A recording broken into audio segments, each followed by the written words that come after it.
In today's episode of Carlie's Couch, we discuss the impact of likability on personal and professional success. Hello. Happy Monday, y'all. Hope your week's starting out well. I'm Lextopia. We got Carlie to my left. CC Fierce, Carlie Carpio on everything. Fire season's usually pretty turned up for me, so kind of matches the summer energy. Just got back from vacation. Been doing a bunch of work. How you been doing? That's good. I'm feeling pretty good. Been having a lot of energy. Enjoying my summer, and that's the question that we asked of our listeners this week. And our question from the couch: what's the most fun that y'all have had this summer so far? Taking my nieces swimming every chance we got, and shopping. Aw, That's sweet. I saw some little girls at the pool the other day, and it reminds you of the days like you used to have unlimited energy. Like They went from Marco Polo to every game possible. It was great. Another person said, currently fulfilling that in Orange Beach, snorkeling in the AM, so we'll see how it goes. Oh, that's fun. Yeah, I checked back up, so I'll report back. That was Asa. Someone said vacation in Italy. Hold up. Asa's in Orange Beach snorkeling? Mm-hmm. All right. You ain't give me no quotes this week. I know, that's all. Yeah, the spirit is not a part of this trip. Like, what's going on? I need to know. It might be Asa's clone. This is how you know it's not the real Asa. But I'm glad you're having a good time. Me too. Then the next person said vacation in Italy. And I saw from all the story posts, they was over there for like a month. Oh, wow. That's beautiful. Awesome. Another person said pool days. And then somebody else said floating the river.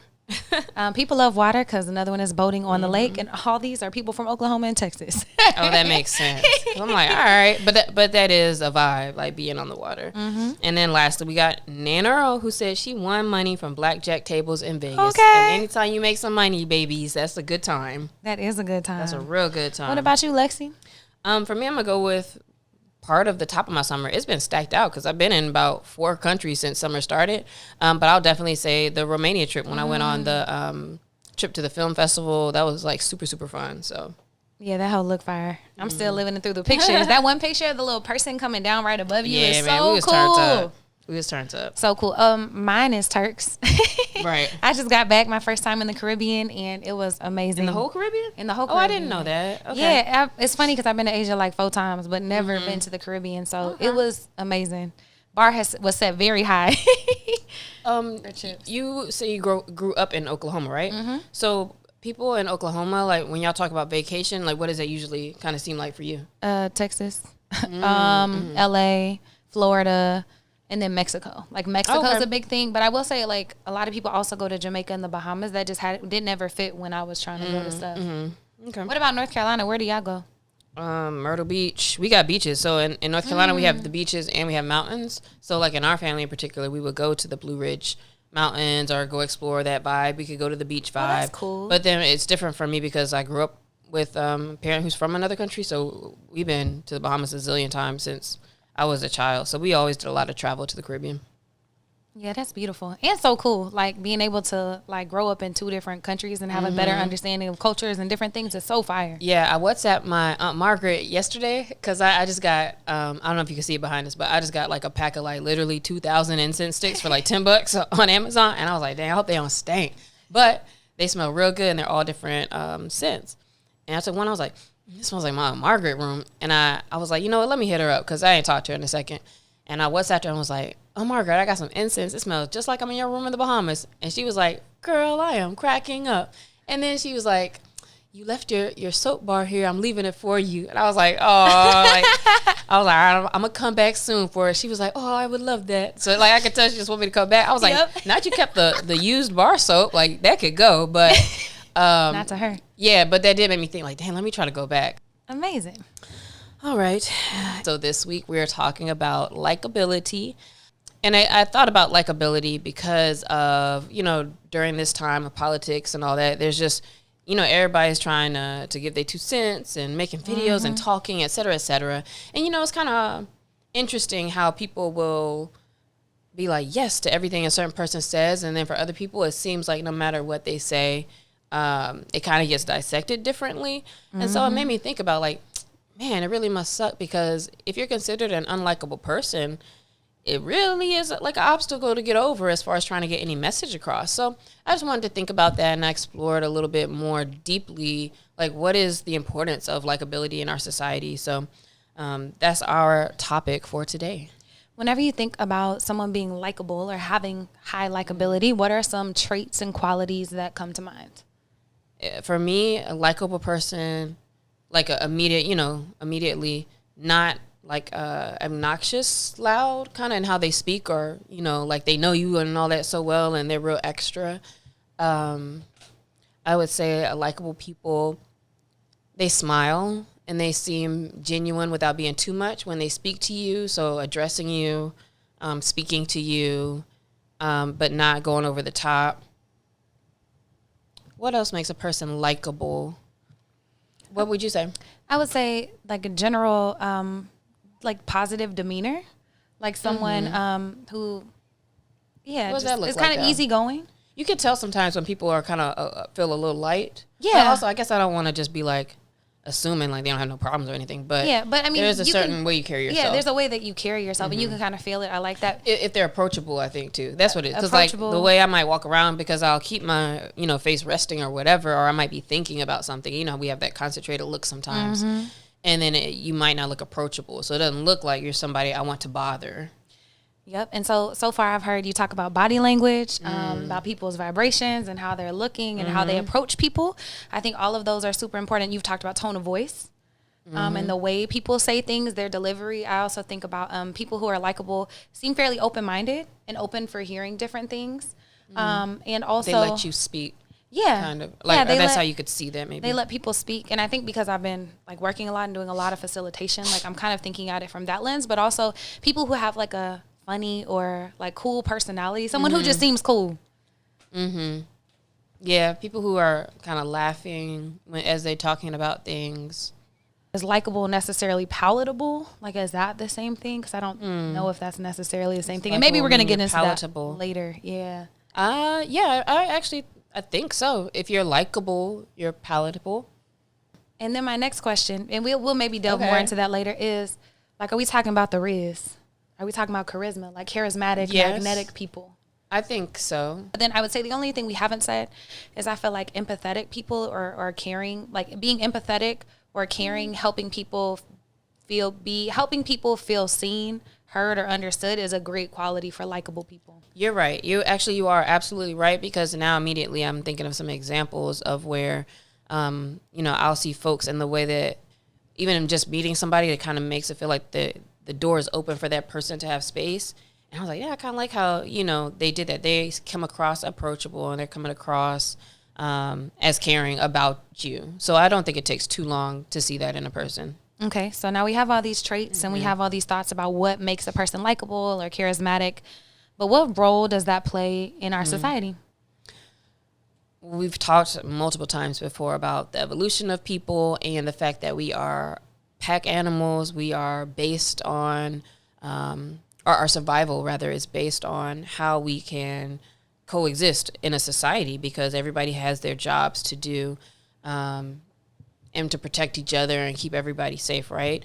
And so I guess the main thing that I would say then is the role that likability plays in society is, that one must be, or let me not say must, but that one's likability can ensure that they will have people, that they will have community. And in general, that's a way that you can be sure to survive or have what you need, should you need anything. Yeah.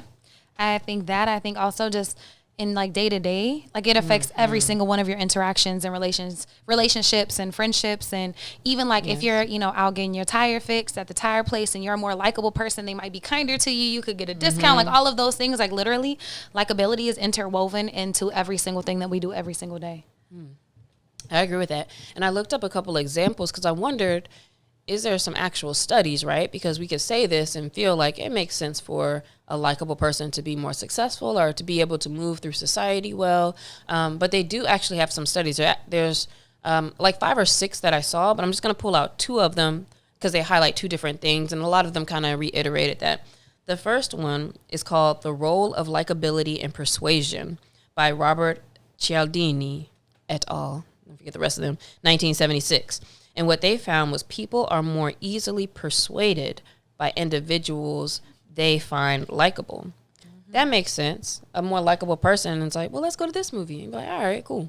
I'm laughing because the first thing that came to mind is like the persuasion for some reason makes me think about like the snake oil salesman back in the day, like multi-level marketing, like all the people who kind of bring you in. Trying to fire you up and everything. Yeah, that's real. That's real. And then the second one that I saw was called Social Likability and Professional Success. This one's by Daniel Goleman, 2006. So this one's more recent. And they found that people who are likable tend to build stronger networks and therefore have more career opportunities. And so I tried to find one that was personal and professional because it's like, I mean, they did the research. They see the facts that the more people are attracted to you, like you, they're going to listen to you. They're going to respect you. They're going to want to be around you. They're going to want to work with you. Ooh, I was getting carried away with those. So the W's got me. On my I wasn't even gonna say it, and I was like, appreciate that support, Carlie. Appreciate that support. And it, you know, what that also makes me think about is when you're real likable or you have a lot of riz, like you can kind of get away. I hate this generation. I know. You blow me with that, but it is what it is. It is. But people also can get away with a little bit more, like if they are. So the guy I dated in high school was super likable, super likable. And so like if he was out ditching class and when he wasn't supposed to, the teacher's like, oh, go back to class. Yeah. You know what I'm saying? You can see that with like even adults and other that's people. what I'm saying. But like that's a great example. I don't know why he's the first person because it's been a million since then, but just thinking about even how likability like shapes the way you're able to move in spaces, in any of those spaces. Yes. And also charm your way back into somebody's life if you done did wrong. Like yeah, absolutely. And then it made me also think about, well, what about cultural perspectives? Because I think that in America, we are socialized to smile more and put on particular fronts more often here. And we just finished saying that some of those things are what make us likable. And yet culturally, you know, that's why that makes sense. Because I know for sure, like my sister-in-law, Anya, she's Russian to the bone, and she will look me dead in my face like, bitch, you are not funny. You do not look good today. And respect, because it's like, and she's not mean. Let me not get anybody that idea, but she is not phony by any means. And I remember because I got my master's in intercultural relationship or intercultural communication. Sorry. And I remember one of the things that we would study and read is about how in a lot of cultures, they don't have this necessity to try to sugarcoat things in any particular way. And so that's one of the things a lot of people, when they would come to America, would be like, why is everybody always trying to like immediately compliment you or say something to you? And it's like, for what? Like, it's okay to just keep it real. And they're like, they don't even smile as much. Like, you know, shit ain't sweet. Like, even back in the day, we used to take photos. People didn't smile. And so, you know, it's like now it's like, I have to look like I'm having a good time. And it's very interesting how that's a cultural thing. Man, I just thought about too when you were talking. So one of my classmates, he's actually one of my core teammates in business school at USC. He's from China, from Shenzhen, Guangdong. Anyways, he's from China, China. And he gonna be like, if he ever listens to this, like, right. Bro. But I remember one day we were having dinner before his wife got here, and we were just building our friendship. And so he's like, oh, I'll cook, you come over, we'll hang out, cool. And we're eating, and he said, you know, Carlie, he said, in China, you would be considered fat. And I was like, yeah. All right. There, you got me there. Man. Yeah. And we were talking about cultural differences and asking people questions, and he sure did. And he was just explaining he should have been like, how skinny, whoosh.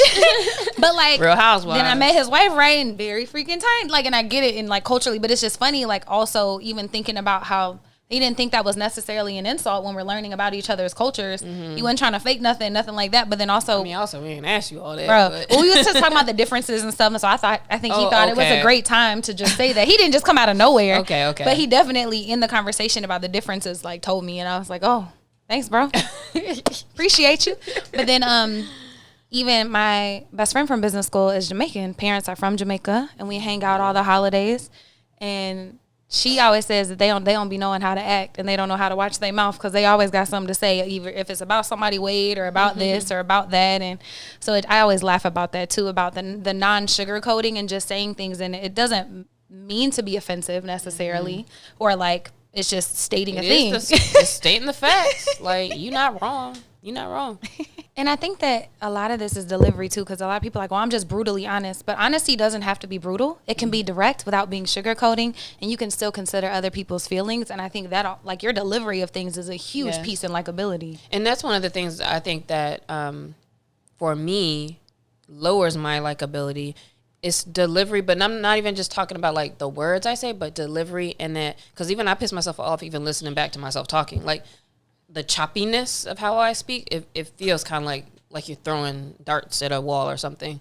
So I even think about that, like the way people speak when they're a little more flowy, and, you know, like all of those little pieces kind of help a person to paint a picture in their mind about what they feel about you. So just keeping that in mind, to think about perhaps how you portray without necessarily feeling like you have to change a whole lot.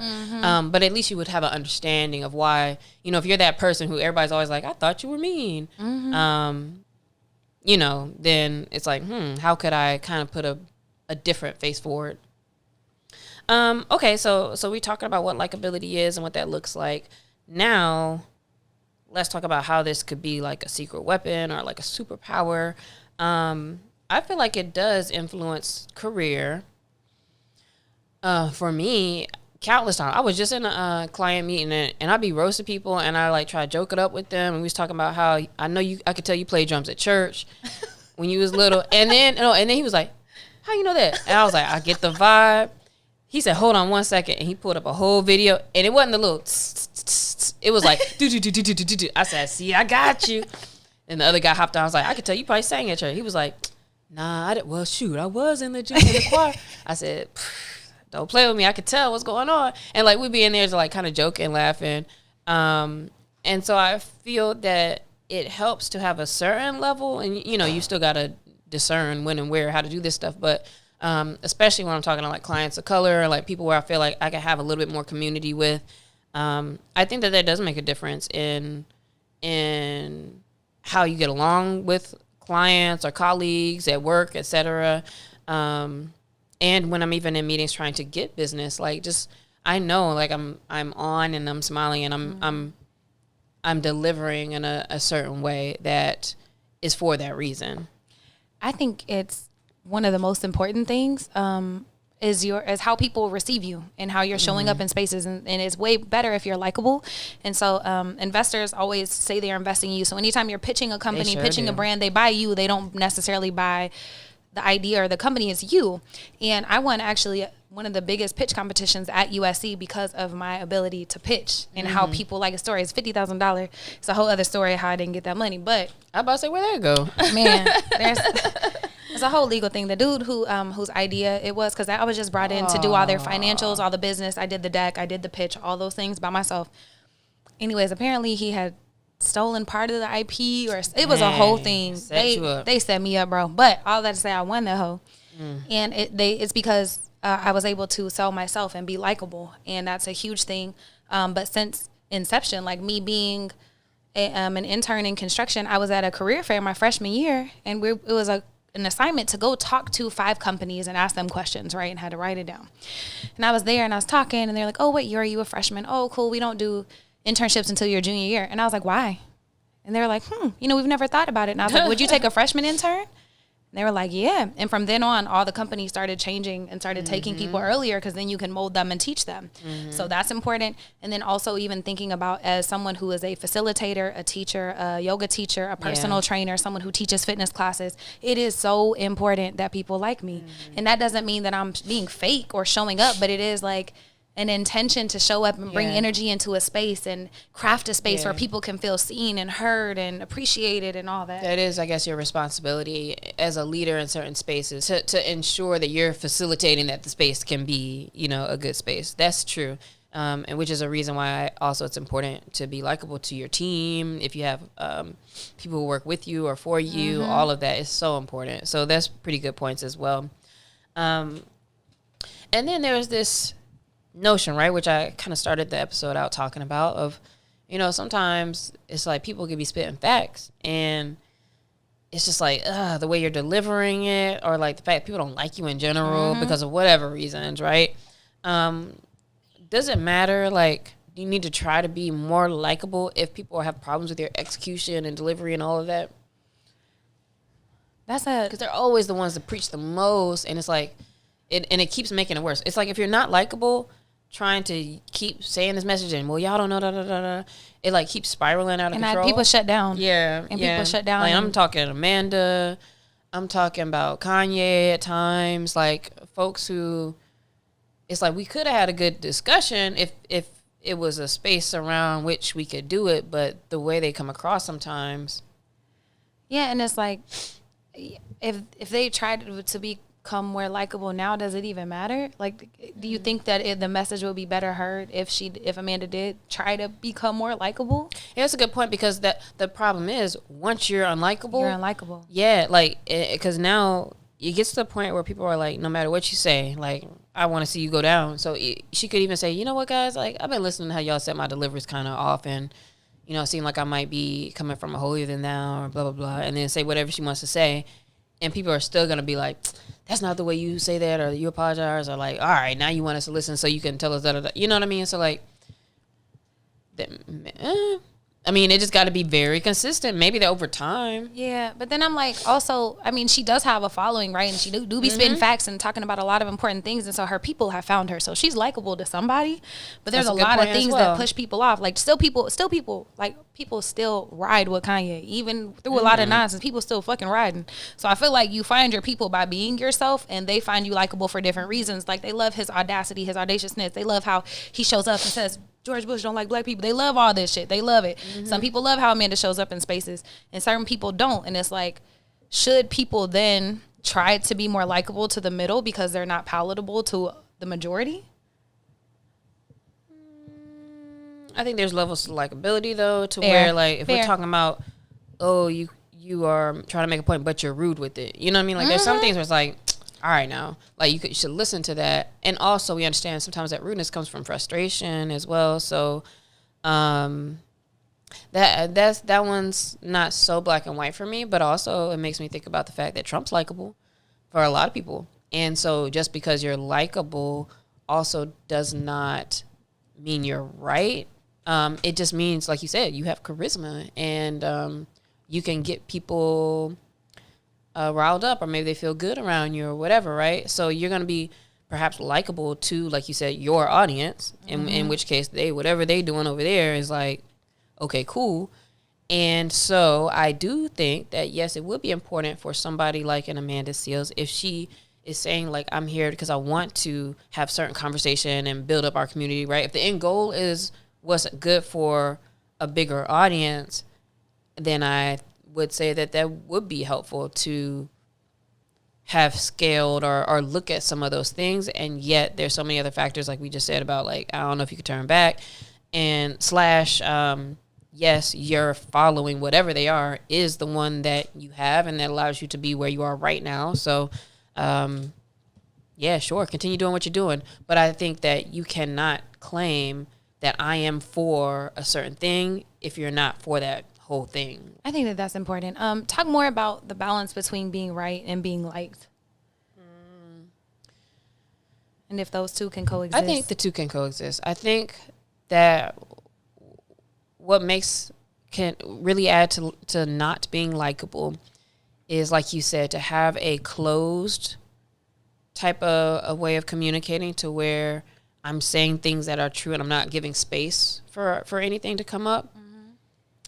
And there is a way to talk about what you can believe, or what you know is right. Let's say it could be straight facts in some cases. You know something's right, and you can talk about it in a way that still allows them to be a part of that, like, discovery, and or allows them to feel comfortable saying what they want to say, feel comfortable agreeing with you, whatever it may be, right? It doesn't necessarily mean that we have to be talking about things that are hard to, get on the train with, but, like, it's all about style, and I think it would do people well to pay attention to that and to practice that, like, certain qualities of communicating with people in a way that is an inviting way to communicate with people. Yeah. There's a lot of books and stuff about that. And even, like, when we talked about 48 Laws of Power and stuff like that, like, some of the things that he talks about really boils down to, like, oh, you're making yourself likable to this person also so you can use them or whatever. But like, it is important for persuasion and for having people, support you, that they like you. Yeah, I would agree with that. And now thinking about likability, like our relationship with ourselves and how it affects likability. Is your level of likability a reflection of your own inner peace? Like thinking more like if a person isn't likable, doesn't mean... Are they probably going through it? Are they going through something? Is it a sign of inner turmoil? To be safe, I'll say I think it can be. I think that being unlikable can have a lot to do with what's going on internally. But I can only truly talk about it from my own experience, which I would say most of the time, because of certain things that might make it unlikable, whether it's delivery or being closed off, so not being the person when you walk in and be like, hi, I'm this person, and talk to people and stuff like that.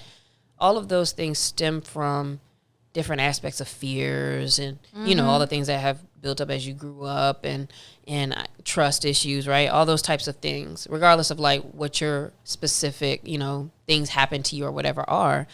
But I would say that, yes, my qualities and how I present come from all of that stuff, and that when I have less of that, if I'm less fears, less worrying, thinking about trust or whatever, more confident about whatever I'm doing, then it comes across that way. And I think people see openness and they see peace and all of that when I'm in a likable, and let me say also not forced likable, because I could definitely turn it on, but like a natural, when it's like a natural, like you're in a better mood and you're talking to people or whatever.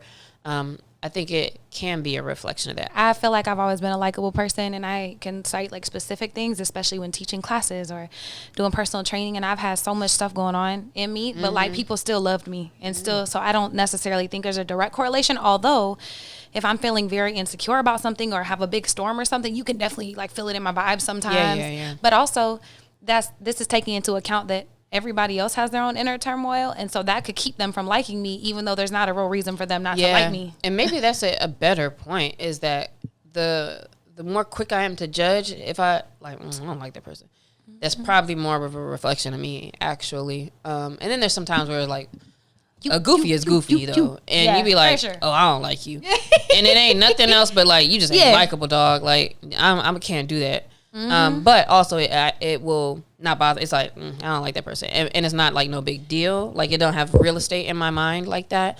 But yeah, that's a good point. That is probably if you're judging in that way often or thinking about that, then it may be the other way around.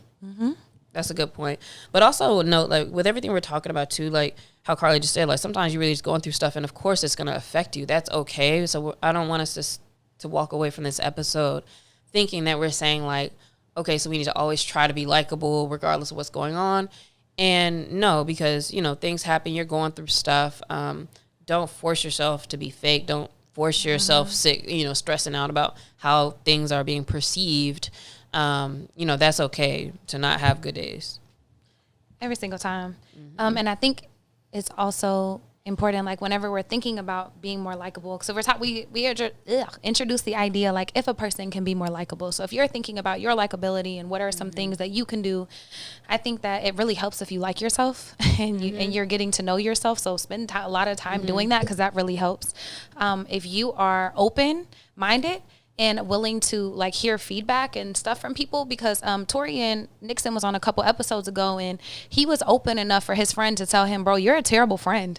And he became a better friend, and now he's a great friend. And so I think even with likability, like he hella likable, but he wasn't a good friend. And so I think also listening to people that we love and noticing like, oh man, I am really sharp, with people that I work with or who report to me. Maybe I can be kinder, or maybe I can be warmer whenever I'm reaching out to people. Like noticing where you can open up a conduit for connection with people in a genuine way, and working on, honing those things, I think are like big steps to becoming more likable.